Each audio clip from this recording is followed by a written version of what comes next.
And we're back! Yan. Ito kinain niya. Yan kinakain niya.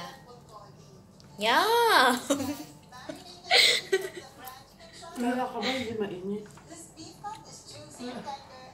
Mukha siyang bagong gising. Hindi ko alam to pero kinuha ko siya kasi may cheesy.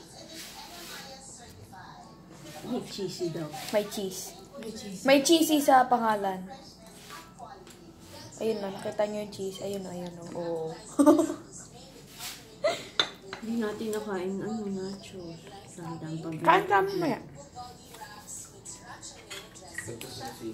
Ito talaga yung hindi ko tanggap eh. Sabi ko kay mama, huwag na siya bumili. Kasi wala namang kakain, tsaka may nachos na. Pero nagpumilit siyang bumili. Kasi si kuya daw kakain. So nakakain ba? Hindi, 4 pa din siya. So ano masasabi mo doon? Pwede mo. Nagsisisi ako.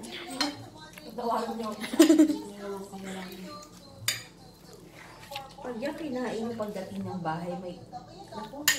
Uwi ka na lang. Ang sabi kasi, bibilhin yung para dito lang. So bakit sa bahay? Tama si Dita yung nagsabi nun. Diba? Mamaya, tignan mo pag hindi yan naubos. Hindi ko alam kung paano ko ipapasok si Miko sa frame. Okay, so bye. Kakain na kami. Hey.